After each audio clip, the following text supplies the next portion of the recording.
آل India مجلس اتحاد المسلمین کے صدر و رکن پارلیمنٹ حیدرآباد بیرسٹر اسد الدین اویسی نے دہلی کے ترکمان گیٹ علاقے میں واقع فیض الہی مسجد کے قریب MCD کی جانب سے کی گئی انہدامی کارروائی پر سخت رد عمل ظاہر کیا۔ اسد الدین اویسی نے کہا کہ حقیقت یہ ہے کہ یہ پوری زمین وقف کی ملکیت ہے۔ انہوں نے بتایا کہ 12 نومبر کو دہلی ہائی کورٹ نے اس معاملے میں ایک فیصلہ سنایا تھا، لیکن حیرت کی بات یہ ہے کہ اس کیس میں درخواست گزار ایک ایسی تنظیم تھی جس کا پس منظر RSS سے جڑا ہوا بتایا جاتا ہے۔ اویسی کے مطابق عدالت نے زمین کے سروے کا حکم دیا، لیکن افسوسناک پہلو یہ ہے کہ اس پورے مقدمے میں دہلی وقف بورڈ کو فریق ہی نہیں بنایا گیا۔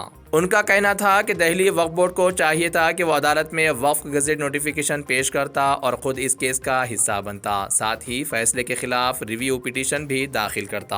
انہوں نے الزام لگایا کہ وقف بورڈ کی لاپرواہی کے سبب عدالت ایک غلط نتیجے تک پہنچی جس سے وقف کو نقصان ہوا ہے۔ اویسی نے واضح کیا کہ یہ زمین وزارت شہری ترقی کے ریکارڈ کے مطابق بھی وقف کی ہے اور 1947 میں یہ مقام ایک مسجد کے طور پر موجود تھا۔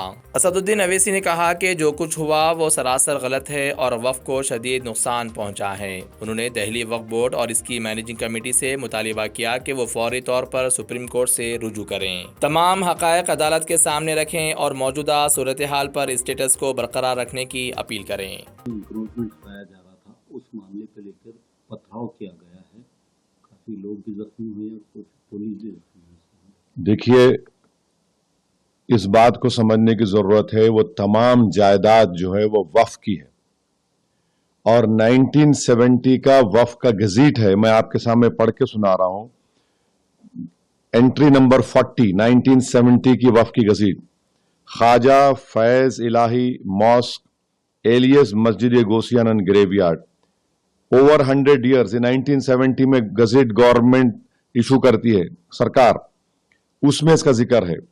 دوسری بات یہ ہے کہ یہ بات بالکل صحیح ہے کہ 12 نومبر کو دلی ہائی کورٹ کے ڈویژن بینچ نے ایک ججمنٹ دیا۔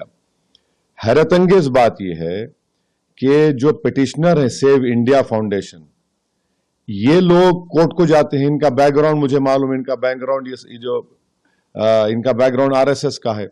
یہ لوگ کورٹ کو گئے، سیو انڈیا فاؤنڈیشن اور MCD کو پارٹی بنایا گیا، تو کورٹ نے یہ کہا کہ ایک جوائنٹ سروے رپورٹ ہے جس کو انہوں نے انکلوز کیا۔ اچھا، یہ جوائنٹ سروے میں کنڈکٹ کون کر رہا ہے؟ MCD کے لوگ، DDA کے لوگ اور آپ کے LNDO کے لوگ، ریونیو ڈپارٹمنٹ کے لوگ اور پولیس آفیشلز۔ بھائی جب جائیداد وقف کی تو وقف کیوں نہیں ہے سروے میں؟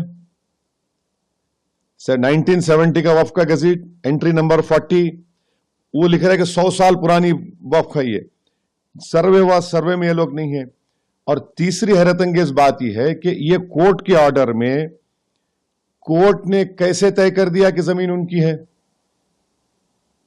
کورٹ کو یہ چاہیے تھا کہ وہ وقف ٹریبیونل طے کرتا، وقف ٹریبیونل کو نہیں گیا۔ چوتھی بات یہ ہے کہ جب کورٹ نے کہا کہ LDO کی ہے تو اس وقت دلی وقف بورڈ کے ایڈیشنل اسٹینڈنگ کونسل بیٹھے ہوئے تھے کورٹ میں، انہوں نے کوئی اعتراض نہیں کیا۔ پانچویں بات یہ ہے کہ کورٹ نے کہا کہ MCD کے ڈپٹی کمشنر کو، بھائی ڈپٹی کمشنر اپنے ہی معاملے میں کیسا فیصلہ کرے گا بتائیے؟ یہ تو پرنسپلز آف نیچرل جسٹس کے خلاف ہے۔ تو اسی لیے دلی وقف بورڈ کو یہ چاہیے تھا کہ اس میں پارٹی بنتے، یہ جو آرڈر آیا، اور اس کو بتاتے کہ بھائی یہ 1970 کی گزٹ ہمارے پاس ہے، یہ وقف کی پراپرٹی ہے، تو یہ نہیں کیا گیا۔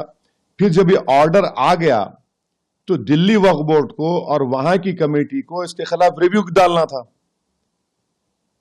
ہائی کورٹ نے ضرور کہا کہ 3 مہینے کے اندر، مانے فروری تک ٹائم تھا، نہ دلی وقف بورڈ ریویو ڈالا نہ وہ کمیٹی کے لوگ ریویو ڈالے، اور نتیجہ کیا نکلتا ہے کہ وہاں پر وقف کی جائیداد کو، کیونکہ کورٹ کو آپ جا کر پارٹی نہیں بنے اور کورٹ نے ایک غلط فیصلہ لیا پراپرٹی کا، وہ تو وقف ٹریبیونل ڈیسائیڈ کرنا ہے کہ کون اس کا مالک ہے یا نہیں۔